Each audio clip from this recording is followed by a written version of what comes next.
এই যে কোরআন শরীফ আমার সামনে, দুইজন কনস্টেবল একজনের কাছে আর একজন বলছে, আল্লাহ হারামি চলে যাচ্ছে ভালো হবে।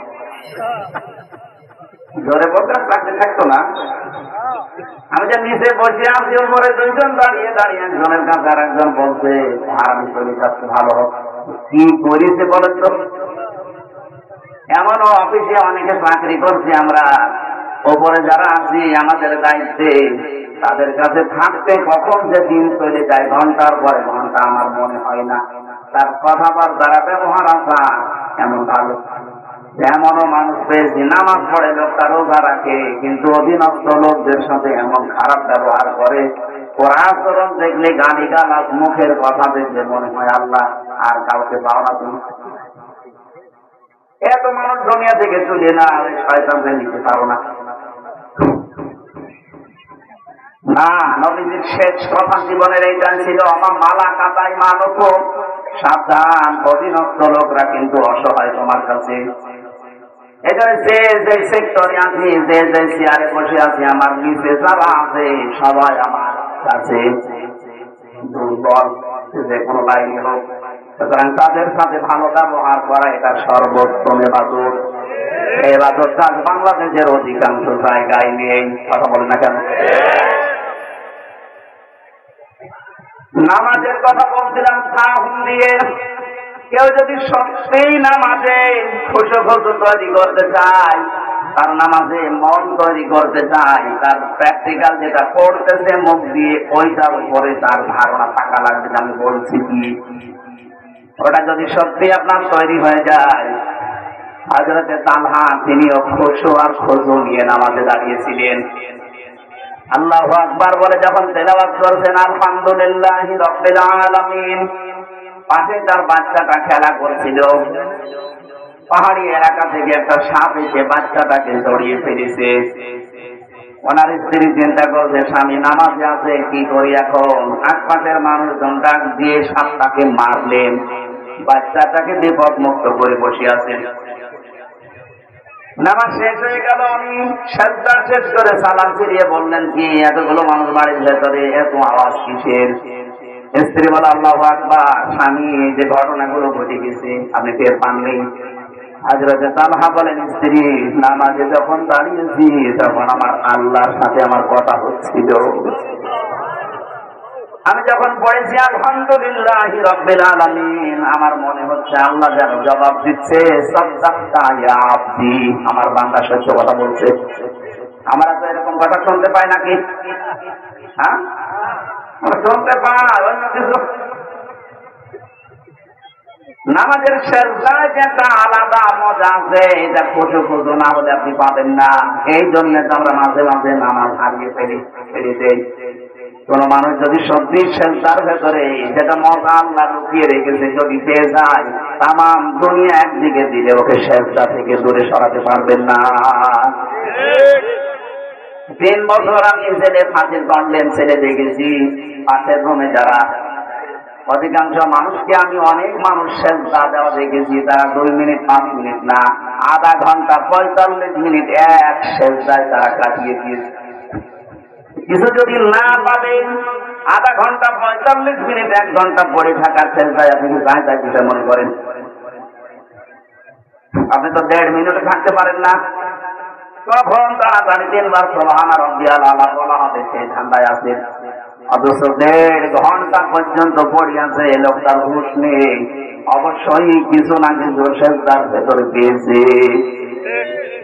যেন সাহুন তৈরি করা লাগবে আমাদের নামাজে। আমরা যেন উদাসীন হয়ে না যাই, বেখবর হয়ে না যাই সময় সম্পর্কে। পৃথিবীর সবকিছু সম্পর্কে সচেতন আমরা অনেকে আছি, কিন্তু আল্লাহর সেজদা নিয়ে সচেতন হতে পারি না। খুশু খুজুর 4 নাম্বার অর্থ হচ্ছে শুধু সাহুন, সময় মতো নামাজ পড়া রাখবেন। আজকে থেকে সিদ্ধান্ত নেন দুনিয়ায় একদিকে হয়ে যাক, ছোট বড় দায়িত্বে থাকি, সেজদা যেটা ফরজ এটা আমি ছেড়ে দেবো না।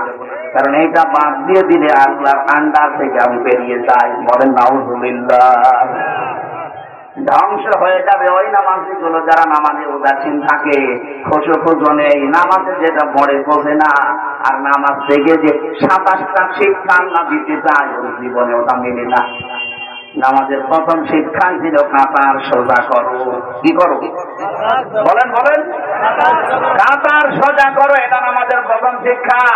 এখানে 5 ওয়াক্ত নামাজে গেলে আগে ইমাম সাহেব এই ঘোষণা দেয়, কাতার সোজা করো।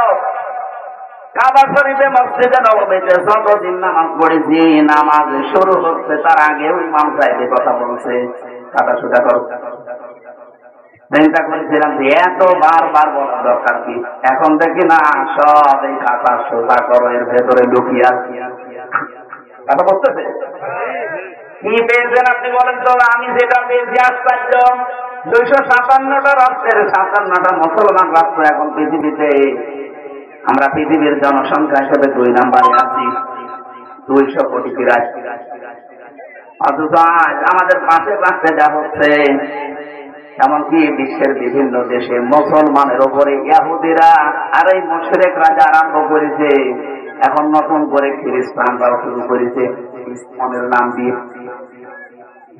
আপনি যাই মনে করেন, যাই বলেন, ইসলামের মাধ্যমে শুধু বাংলাদেশে না, এটা তামাম দুনিয়ায় এই উগ্রবাদী কাজেরা আরম্ভ করে দিয়েছে।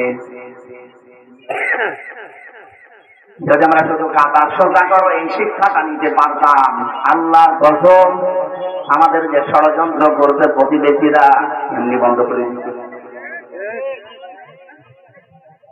হালকা একটু শুরু হয়েছে যে আমরা আর ট্রাই করি সব এক, এই খবর চলে গেছে।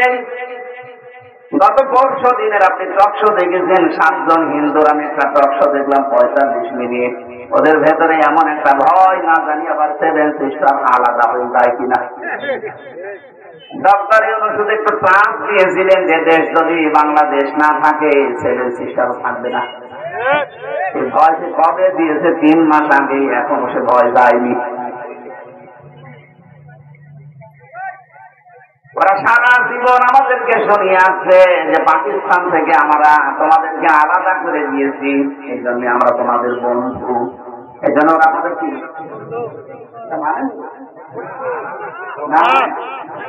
ওরা আমাদেরকে আলাদা করে দিয়েছে পাকিস্তান থেকে, এই জন্য আমরা ওদের বন্ধু এটা দাবি করে। আমরা আপনাদের 7 সিস্টার আলাদা করে দিয়েছি, 7 ভাগ হয়ে যাচ্ছে, আমরা বড় বন্ধু। আপনারা 1 ভাগ করে যদি বন্ধুত্বের দাবি করেন, আমরা 7 ভাগ করে দিচ্ছি, দাঁড়ান।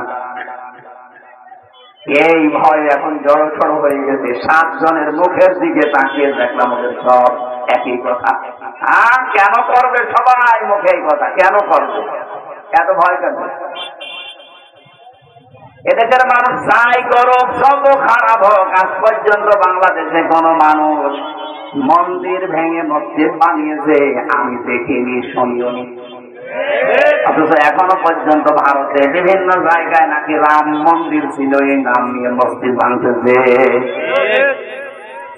যারা সারা দুনিয়ার মানুষকে ছড়াচ্ছে যে বাংলাদেশের সংখ্যালঘু নির্যাতন হচ্ছে, অথচ তার নিজের দেশের সংখ্যালঘু মুসলমানের কোনো নিরাপত্তা নেই। নিজের কথা নিজে রাখতে পারেন না, আপনি মুনাফিক। মুনাফিক কাফের তো আছে, কাফের ছাড়াও মুনাফিক খারাপ, কারণ কাফের জাহান্নামে যাবে কিন্তু উপরে থাকবে, আর মুনাফিক জাহান্নামে যাবে নিচে থাকবে। উস্কানিতে পা দেওয়া যাবে না। বাংলাদেশ তা হয়ে যায়, যাক, ধর্মীয় সম্প্রীতি যেটা আছে এটা আরো অটুট করা লাগবে। আজকে বিজন কুমার সরকার হিন্দু বৌদ্ধ ঐক্য পরিষদ ফ্রন্টের যে সভাপতি বাংলাদেশে, ও কি বলছে আপনি দেখেছেন? এই দেশে যারা এতদিন দায়িত্বে ছিলেন 15.5 বছর, সবচাইতে বেশি অত্যাচার হিন্দুদের উপরে তাদের কারণে। জামাত, বিএনপি, ইসলামপন্থী আলেম ওলামা এদের দ্বারা কোনদিন হিন্দুদের উপরে কোন অত্যাচার এদেশে হয়নি, হওয়ার সম্ভাবনাও নেই। অথচ এই ইস্যুটা তৈরি করেছে 2 জন পাঠিয়েছে, ওরা এটা নিয়ে এখন গরম করার চেষ্টা যাবে। তারা নিজেরা বলছে না আমাদের মন্দির ওরা পাহারা দেয়। ইসকন এটা আলাদা জিনিস, এটা শুধু হিন্দু নাম নিয়েছে, ওটা চালাচ্ছে ইহুদিরা। আমার কাছে 12-13 পৃষ্ঠা তথ্য আছে। ওরা যা করছে, আমি একটা তথ্য বলছি একটু মিলাম। ভারতের সাথে যে চলমান দ্বন্দ্ব চলছে, এই অবস্থায় আমাদের কিছু কিছু লাভ সামনে আসতেছে। একটা লাভ হচ্ছে দেশের বিলিয়ন ডলারের মুদ্রা পাচার বন্ধ হয়ে যাবে। আপনি বোঝেন? যা চলছে এটা আরো বেশি করে ভাবুন। 2 নম্বরে দেশের চিকিৎসা ব্যবস্থার আমূল পরিবর্তন হবে। ওরা 3 দিন আগে ছড়িয়েছে যে আমরা বাংলাদেশের মানুষকে চিকিৎসা দেব না। আজকের রিপোর্ট দেখেছেন সকালে? আজকের সকালের রিপোর্ট পুরো পাল্টিয়ে গেছে। বিশেষ করে কলকাতায় ডাক্তারদের যে সংগঠন আছে তারা বলছে না বাংলাদেশের লোকদেরকে আমরা চিকিৎসা দেব, আমরা এই সরকারের কথা মানি না। ওদের ইমান নেই, কিন্তু বিবেক তো হালকা আছে। 3 নম্বরে দেশের জিডিপি বেড়ে যাবে ইনশাআল্লাহ। ভারতের পাশে যতগুলো রাষ্ট্র আছে তারা যদি ভারত ছাড়া চলতে পারে, আমরা পারবো না মানে? এই কথা বলে না কেন? এখন ব্যবসা বাড়ানো লাগবে চীনের সাথে, তুরস্কের সাথে, পাকিস্তানের সাথে। একটু বাড়িয়ে দেন, এমনি দুর্বল হয়ে যাবে। মুশরিকদের সবচাইতে বেশি ভয় তাদের জীবনের উপরে। কিসের উপরে? ওয়ালা তাজিদান্না আহরাসান নাসি আলা হায়াতি ওয়া মিনাল্লাযিনা আশরাকু। হে নবী, আপনি দুনিয়ায় যারা মুশরিক, যারা শিরিক করে, এদের এত মায়া তাদের হায়াতের উপরে, জীবনের উপরে। যদি আপনি বলেন দেখো 100 বছর তোমরা বেঁচে থাকবা, ওরা বলবে আরো বেশি বাঁচতে চায়। তার মানে সবচাইতে বেশি ওদের আকাঙ্ক্ষা বেশি থাকা। ওইটার যখন লাইন বন্ধ হয়ে যায় তখন ওরা দিশেহারা হয়ে যায়। এজন্য আমাদের যে চলমান চলছে এতে ক্ষতি ওদের হবে। এটা যে রেকর্ড হচ্ছে, ক্ষতি ওদের হবে, আমরা লাভবান হব। এই কয়টা বিষয়। এরপরে দেশের মাথা পিছু আয় বেড়ে যাবে। ঋণের বোঝায় এই দেশে এখন এক একজনের মাথার উপরে 1,20,000 টাকা। এই গতকালকে রিপোর্ট। এই দেশে এখন কেউ জন্ম নিলে তার মাথার উপরে ঋণ হচ্ছে কত? 1,20,000। আপনি ঋণী হয়ে আসতেছেন এই দেশে। এই দেশটা একেবারে ফোকলা করে দিয়েছে এই 2 বোন মিলে। এরপরে দেশের মানব পাচার বন্ধ হবে, কারণ মানব পাচার করার জন্য তো এই বর্ডার গুলো কাজে লাগে। এই কথা বলে না কেন? এগুলো বন্ধ। এখানে কি সমস্যা কি? ঠিক আছে, যে চলে যাওয়ার পর আপনি কথাগুলো শুনবেন। আপনি বসে আছেন কি দেখছেন? হ্যাঁ, একটু খেয়াল করে শোনেন। স্বর্ণ চোরাচালান কমে যাবে। চোরাচালান এখন নেই, এখনো যাচ্ছে। যে দ্বন্দ্ব চলছে, দ্বন্দ্বটা আরো তৈরি হোক, এইটা বন্ধ হয়ে যাবে ইনশাআল্লাহ। আমাদের দেশ থেকে স্বর্ণ পাচার হয়, রূপা পাচার হয়, আর ওই দেশ থেকে আসে ডাল।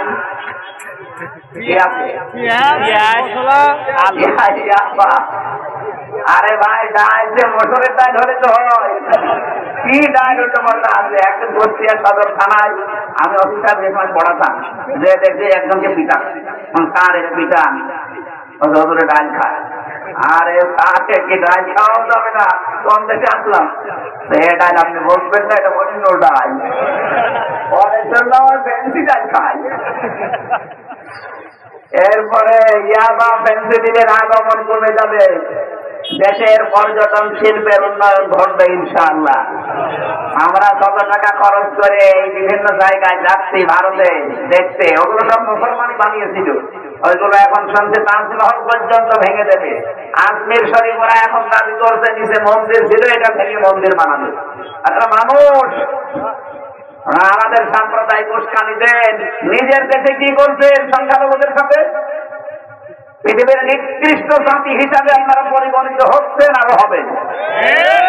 দেশের সামরিক শক্তির উদ্ভব ঘটবে, উন্নতি হবে ইনশাআল্লাহ। দেশের ফ্যাসিস্ট এবং ভারত প্রেমীদের সংখ্যা কমে যাবে, কমে যাচ্ছে এবং সামনে যাবে।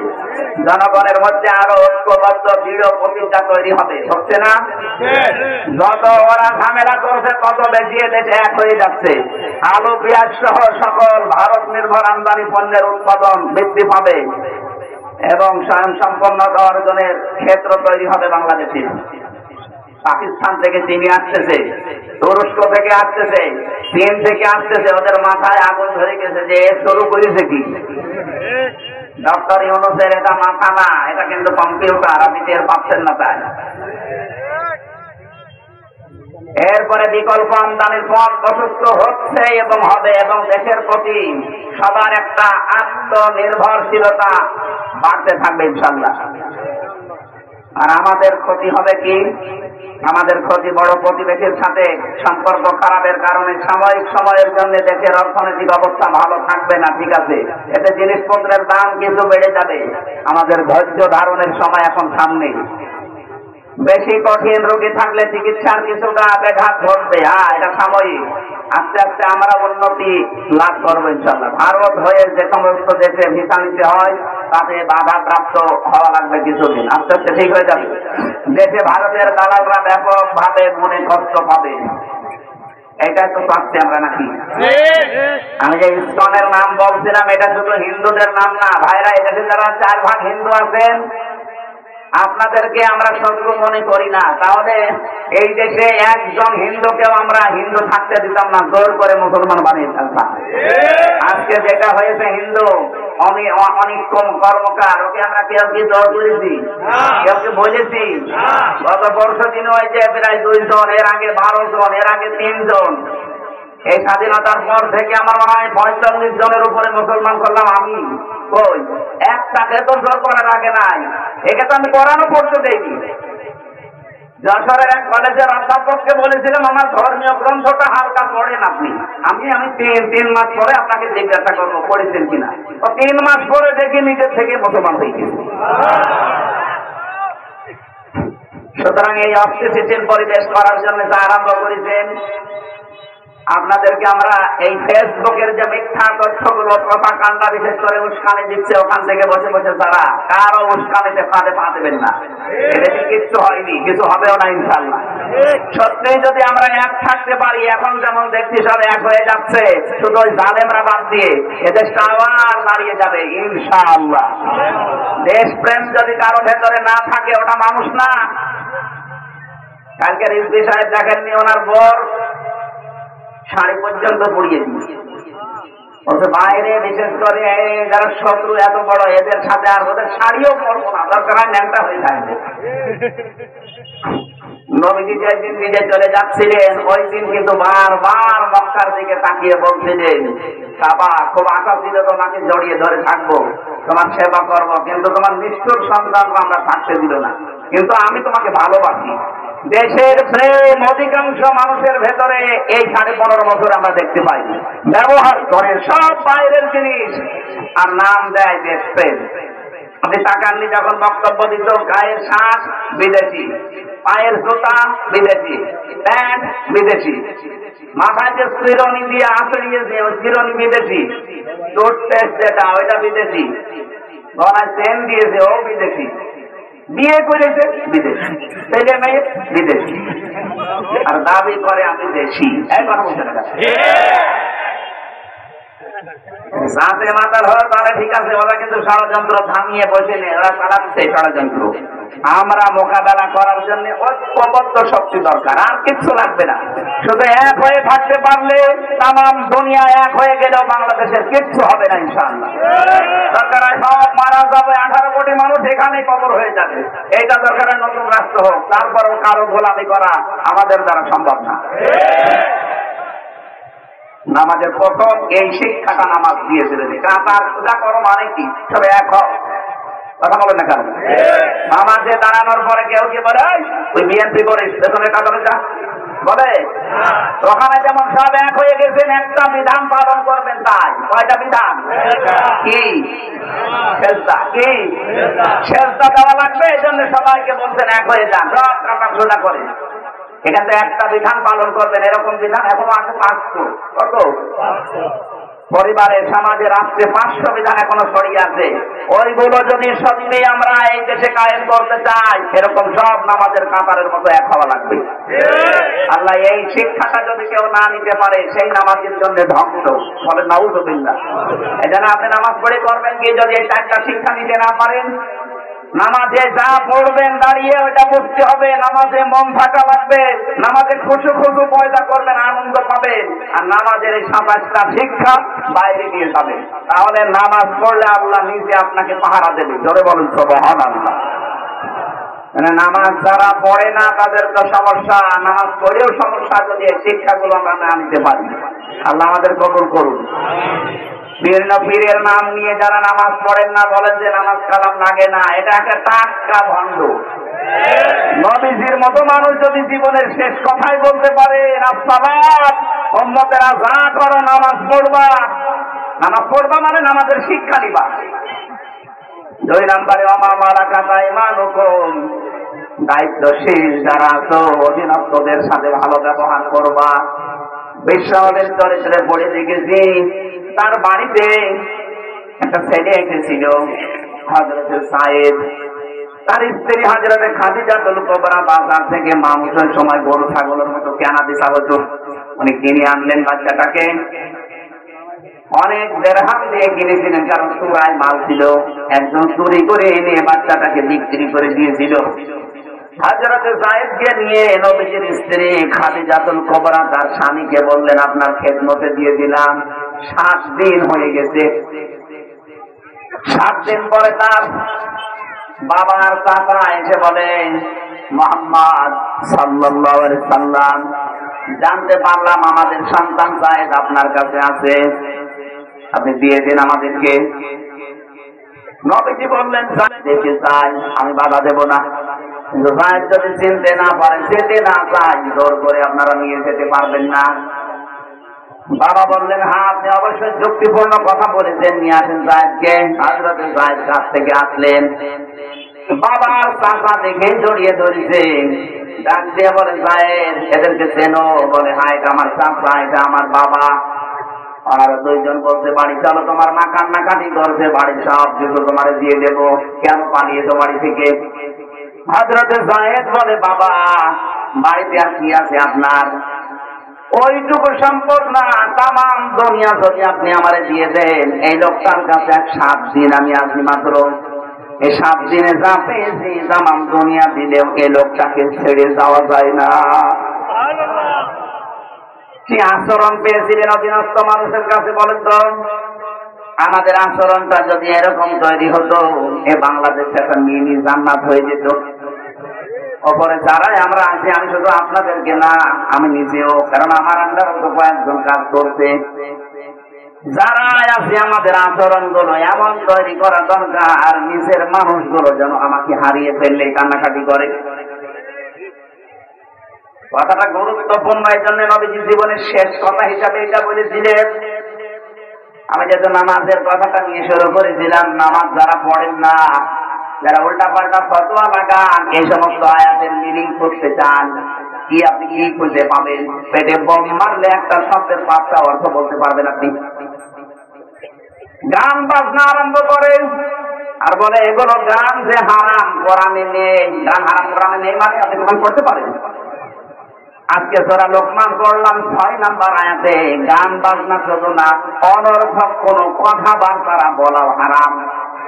অমিনান নাসি মাই ইয়াশতারি লাহওয়াল হাদিসি লিয়ুদিল্লা আন সাবিলিল্লাহি বিগাইরি ইলম। আল্লাহ পাক বলেন, অনেক মানুষ এমন আছে, আমি আজকে সমাজ দিনে আয়াতটা পড়েছিলাম, এটার ব্যাখ্যা করার জন্য বসেছিলাম। আল্লাহ বলতে চাই, অনেক মানুষ এমন আছে, এই মানুষগুলো লাহওয়াল হাদিস ক্রয় করে। কোরআনে আছে 2টা শব্দ, একটা লাহওয়াল হাদিস, একটা আহসানাল হাদিস।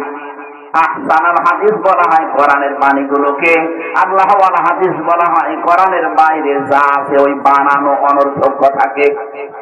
আর যারা টিভি কেনেন, সিডি কেনেন, ওয়াইফাই লাইন লাগান, বাড়িতে টেলিভিশন যাদের আছে, এই মানুষগুলো ডিশ অ্যান্টেনা লাগিয়েছেন, প্রতি মাসে মাসে 800, 1000, 1200 টাকা করে ওয়াইফাই এর বিল দেয়। কথা বলতে থাকেন। আপনি এগুলো নিয়ে কি করতে চান এইটার উপরে নির্ভর করে। আপনি 800,000 টাকা ওয়াইফাই এর বিল দেবেন, ওটা সাদগা করা সওয়াব হবে যদি ওয়াইফাই থেকে আপনি ইসলামী মাইন্ডের কিছু নামিয়ে চরিত্র ভালো করার জন্য দেখেন। আর ওই ওয়াইফাই লাইন থেকে যদি আপনি সাতনুরের নাচ নামান, যতক্ষণ নাচ দেখবেন ততক্ষণ সওয়াব হতেই থাকবে। ওই ওয়াইফাই লাইন নেওয়া 800 টাকায় মনে করবেন আমি জাহান্নাম কিনে নিলাম। তাহলে ওয়াইফাই লাইনের 800 টাকা আল্লাহ রাস্তায় সাদগা করার সওয়াব হয় যদি ওটা ভালো কাজে লাগে। কথা বলে না কেন? আরে ভাই, টেলিভিশন ওয়াইফাই এর তো কোনো প্রশ্নে তো জড়ো পদার্থ, একে যেভাবে চালাবেন ওইভাবে আপনি চালাতে পারবেন। যদিও এখন আজ ওপেন করে দিয়েছিল আকাশ সংস্কৃতির নামে চরিত্র ধ্বংস করার জন্য, দাদারা বহু চেষ্টা করেছে, কিন্তু দেখেন না, এত চেষ্টা করলাম তারপরও ছেলেটাকে 5 ওয়াক্ত নামাজ থেকে দূরে সরাতে পারি না। এ তাহাজ্জুদ পর্যন্ত পড়ে, ওদের মাথা এই জন্যই খারাপ হয়ে গেছে যে এত টাকা সব চলে গেল। অথচ ওরা কি করে না আপনি দেখেন, শিক্ষা ব্যবস্থা থেকে শুরু করে আকাশ সংস্কৃতির নামে কত রকমের সিনেমা, থিয়েটার, নাটক, নভেল সব ঢোকাচ্ছে। বিনা পড়া পত্রিকা পর্যন্ত আমাদের দেশে ঢুকিয়েছে। অথচ আমরা তো কিছুই না, শুধুমাত্র কোরআন, হালকা পাতলা কোরআনের কাছে আসার কারণে আল্লাহ পাক মানুষকে এমন জায়গায় পৌঁছে দিচ্ছে, ওদের সব ঔষধ ব্যর্থ হয়ে যাচ্ছে। এখানে যারা আছেন আমাদের চরিত্রকে একদম পরিষ্কার পবিত্র রাখার জন্য কোরআনে বর্ণিত দুইটা ঔষধ বলছি।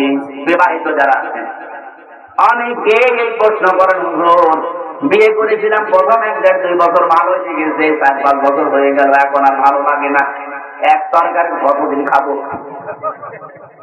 ঠিক আছে, আপনি যদি এই কথা মনে হয় যে এক জিনিসের কতদিন সংসার করা যায়, নতুন নতুন জিনিস ভালো হয়, তাহলে আপনার স্ত্রীও তো এই কথা বলতে পারে যে এই এক ছাতা কতদিন নেব।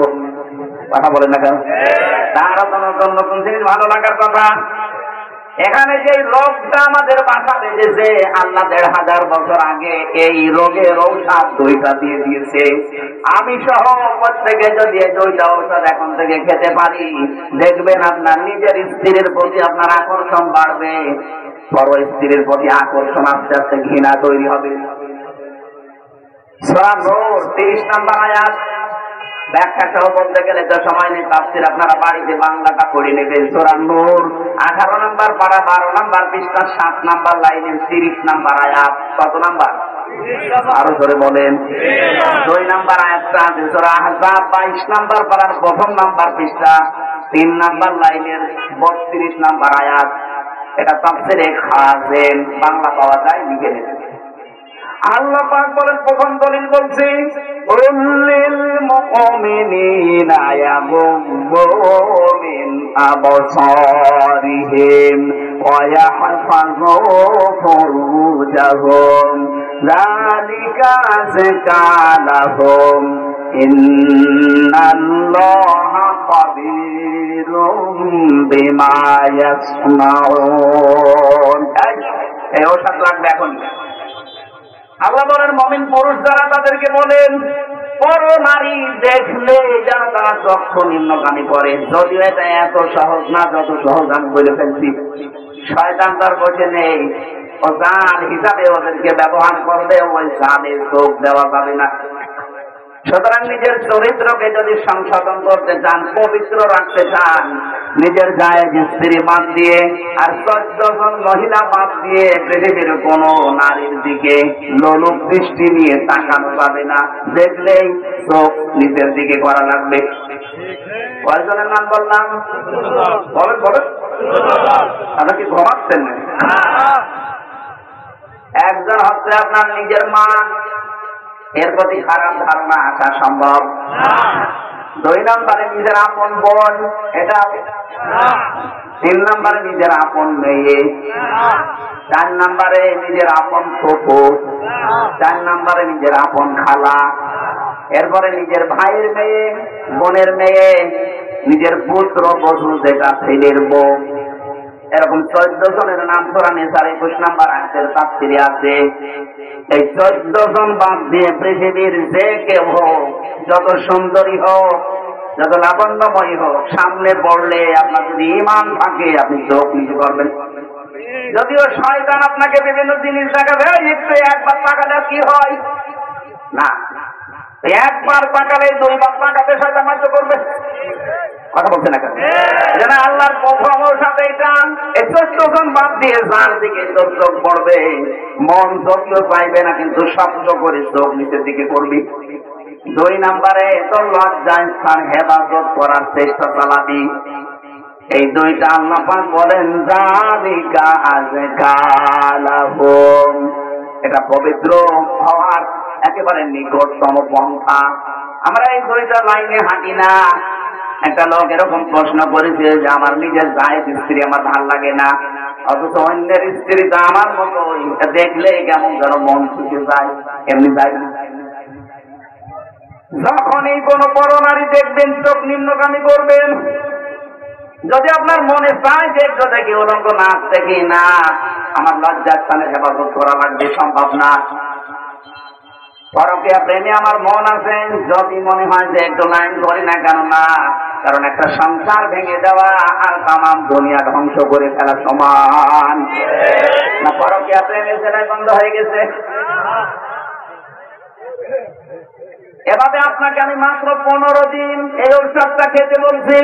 15 দিন যদি এভাবে চলতে পারেন, দেখেন আপনার মনটাকে আল্লাহ একটা অনির্বচন সুখ দিয়ে পরিপূর্ণ করে দেবে। অনির্বচন সুখ কারে বলে বাংলায় বলছেন? এই যে বাচ্চারা, পাখির বাচ্চা যখন মারে তখন দেখবেন মায়ের এই পর বিছানো ডানার নিচে আশ্রয় নেয়।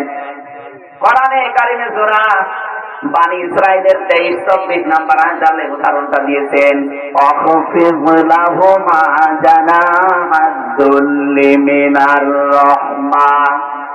তোমার ডানাকে এভাবে ডাউন করার পরে ফল করে দাও। আপনার আল্লাহ এখানে কিন্তু পাখির কাছ থেকে ডানা হাওলাত করে এভাবে উদাহরণ দিয়েছেন। কেন? ডানা তো আমাদেরও আছে না? আমাদের ডানা নেই, আমাদের কি আছে? হাত আছে। বলেন বলেন। আল্লাহ এখানে এতন না দিয়ে জানাহন দিলেন। জানাহন মানে ডানা। আমাদের তো ডানা হয় না, আমাদের হাত হয়। পাখির কাছ থেকে আল্লাহ ডানা হাওলাত করলেন কেন? কারণ আমাদের হাতের ভেতরে নরম কিছু নেই, কিন্তু পাখির ডানার ভেতরে এমন সফট কমল, এমন নরম মোলায়েম একটা পাওয়ার আছে, একটার সাথে একটা পাখা লেগে যায়, এত সফট হয় ওই জায়গাটা। নিচে যখন পাখিরা বাচ্চারা আশ্রয় নেয়, যখন ডাউন করার পরে মা পাখিটা ফল করে দেয় দুই দিক থেকে, যখন একটা কিচির মিচির আওয়াজ দেয়, ওদের মনের ভেতরে এই ধারণা আছে যে দুনিয়ায় কেউ আমাদের আর কোনো ক্ষতি করতে পারবে না। এই কারণে তারা এই আনন্দটা করে। আল্লাহ পাক বলেন, যদি সত্যি এই দুইটা ঔষধ কাজে লাগাতে পারো, পরনারী দেখলেই, পরপুরুষ দেখলেই মন চাইবে, তারপরও চোখ নিম্নগামী করবে আর লজ্জার স্থানটাকে হেফাজত করে রাখবে। এরকম একটা অনির্বচন সুখ মনের ভেতরে আমি আল্লাহ তৈরি করে দেব। আমি সব বলতে গিয়ে ওর সাথে একটু অ্যাপ্লাই করি তো আল্লাহ আমাদেরকে দান করেন, বলেন আমিন। সুতরাং কোরআনের কথা, সানুল হাদিস সর্বোত্তম কথা। আর কোরআনের বাইরে যত কথা আছে, সে গান বাজনা বলেন, সিনেমা থিয়েটার বলেন, নভেল নাটক বলেন, অনর্থক কথাবার্তা বলেন, সবগুলো লাহওয়াল হাদিস। এটা শয়তানের কাজ। ওই জামানায় একজন গায়ক ছিল, সে গায়কদেরকে ভাড়া করে বিভিন্ন দেশ থেকে এনে মক্কায় নাচ গান ড্যান্স দিত। যারা বলেন গান গয়া কাব্যের জন্য হারাম, এটা কোরআনে কোন জায়গায় আছে?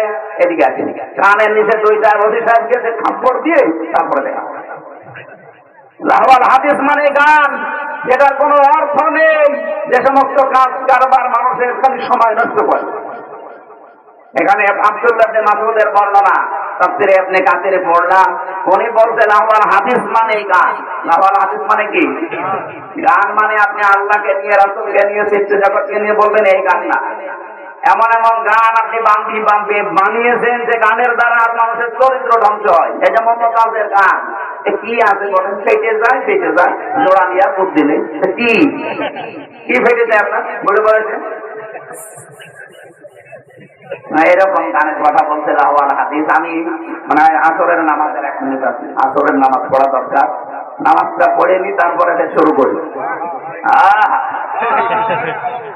আমার আবার মাগরিবের পরে যেই নাগরপুর বাজারে আছে, আমরা বললাম যে ওই সময় নামাজের পরে শুরু করি, এতক্ষণ চালালে কত সুন্দর হতো, আপনারা তো কথা রাখেন না। বললাম না ওই সময় যে মানুষজন গায়ে দিতে শুরু করে দেয়, তাহলে 1-2 ঘন্টা 2.5 ঘন্টার সময় দিতাম। 1 ঘন্টার ভেতরে সাঁতার তো এখন আয়াত পর্যন্ত দিতে পারলো না। আপনারা কথা রাখবেন না তো। আমি সেই সময় বললাম না অফিসের এসেছে, আমরা আরম্ভ করি, খাওয়া দাওয়া করায় শেষ করে করবো। আগামীটা আবার কোনো জায়গায় আসলে রাতের বেলা নিয়ে আসবেন। দিনের বেলা তো মানুষের জ্ঞানটা হয়, কথা বোঝানো যায় না। যেহেতু মাগরিবের পরে নাগরপুরে আছে, এখান থেকে প্রায় 40-45 কিলো, ওখানে যে মাগরিব পড়বো, পড়ে উঠবে আল্লাহুম্মা আমিন। লা ইলাহা ইল্লা আনতা সুবহানাকা ইন্নী কুনতু মিনাজ জালিমিন। রব্বুল আলামিন, বড় আশা নিয়ে আমরা কোরআনে কারীমের কথাগুলো শুনেছি। যতটুকু শুনলাম ভাঙা ভাঙা কণ্ঠে, আল্লাহ এগুলো আমল করার তৌফিক দাও। সওয়াবগুলো তুমি নবীজির